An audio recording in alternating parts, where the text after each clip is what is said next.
Happy Friday, Greedy Grapes. Today's read aloud is Tops and Bottoms by Janet Stevens. In this story, this bear learns a very valuable lesson.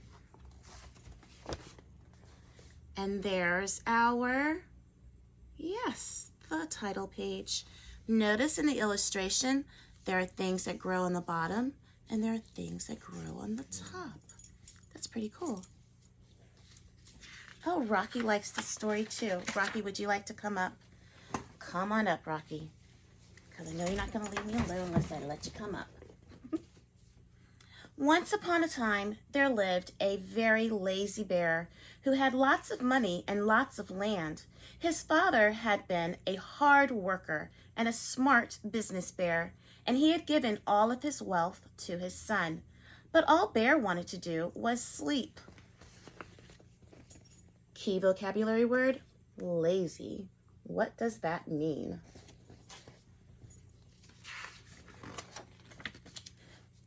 Not far down the road lived a hare. Although Hare was clever, he sometimes got into trouble. He once had owned land too, but now he had nothing. He had lost a risky bet with a tortoise and had sold all of his land to Bear to pay off the debt. I wonder what that was. Do you know that story?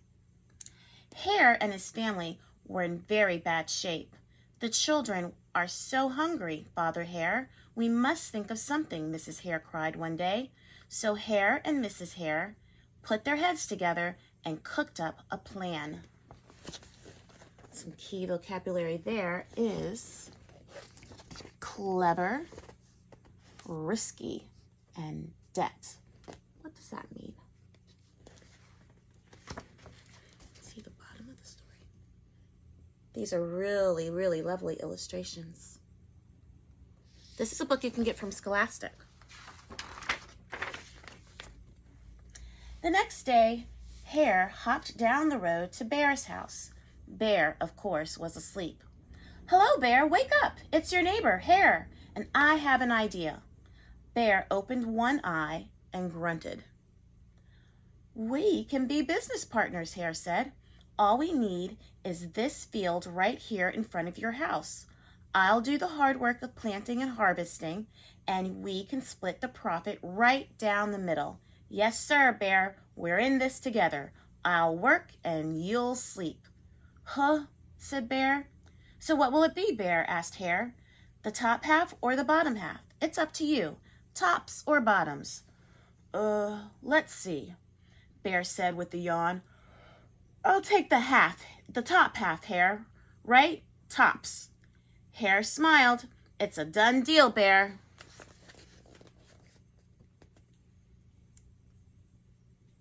Do you think this is going to work out? Oh, and our key vocabulary word is harvesting. So Bear went back to sleep, and Hare and his family went to work. Hare planted, Mrs. Hare watered, and everyone weeded. Weeded is our key vocabulary word there. They're doing a great job working together as a family. And Bear is just sleeping. Do you see that? He is kind of a lazy bear. They're pulling out, what weed is that they're pulling out? Yeah, that's right.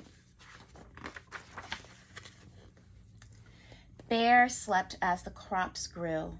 When it was time for the harvest, Hare called out, "Wake up, Bear. You get the tops and I get the bottoms." There he is sleeping. There he is, trying to wake him up.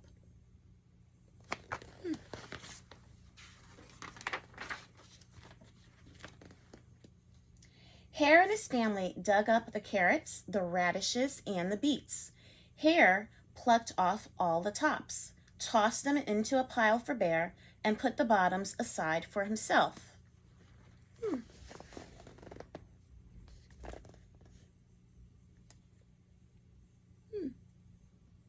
Is that working out very well for Bear?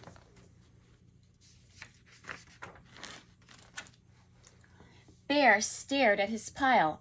But, Hare, all the best parts are in your half. You chose the tops, Bear, Hare said. Now, Hare, you've tricked me. You plant this field again, and this season I want the bottoms. Hare agreed. It's a done deal, Bear. Key vocabulary word, tricked. Who is tricking who?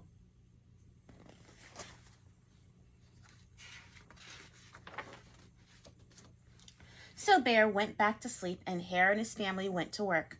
They planted, watered, and weeded.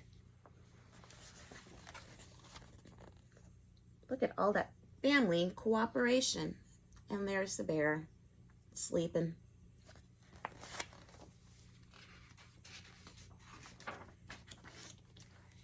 Bear slept as the crops grew. When it was time for the harvest, Hare called out, "Wake up, Bear! You get the bottoms and I get the tops." Who is this going to work out for?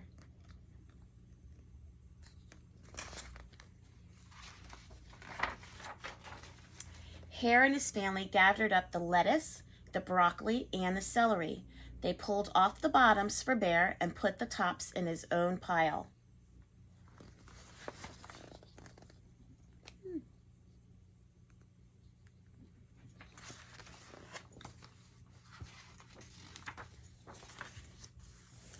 Bear looked at his pile and scowled. "Hare, you've cheated me again." "But Bear," Hare said, "you wanted the bottoms this time."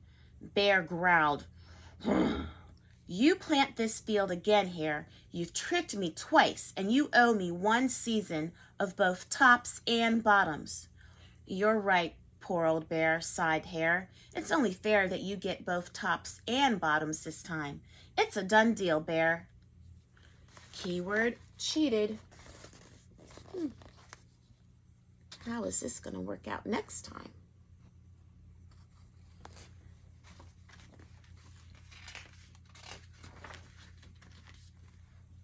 So Bear went back to sleep, and Hare and his family went to work. They planted, watered, and weeded, then watered and weeded some more.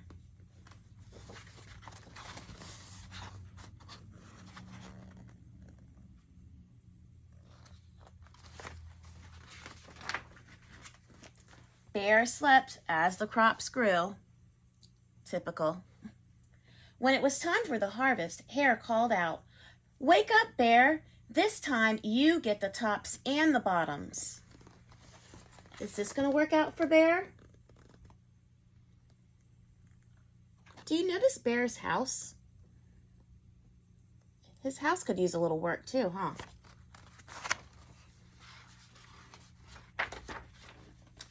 There, in front of Bear's house, lay a high field of corn. Hare and his family yanked up every cornstalk. Hare tugged off the roots at the bottom and the tassels at the top and put them in a pile for Bear.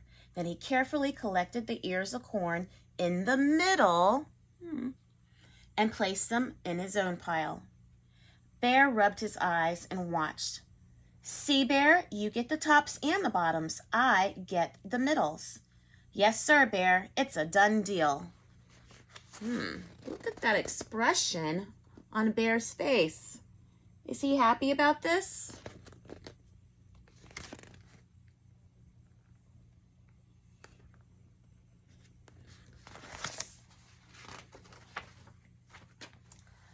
Now Bear was wide awake.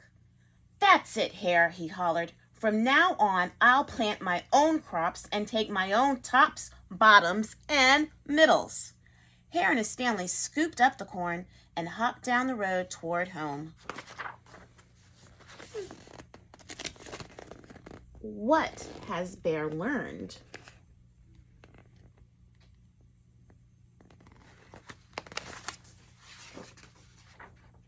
What was his lesson?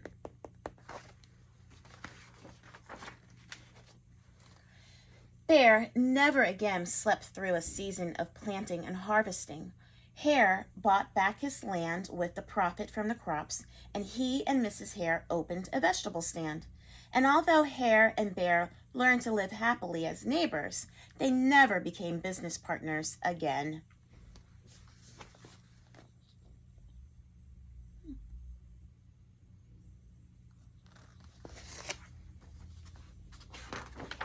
And that's the end. So, question for your reading response today. How could Hare and Bear become business partners in a way that it would be fair for all of them? Hare, bear, fair. Oh, I made a rhyme. Post your comments below, and I'll see them later. Bye.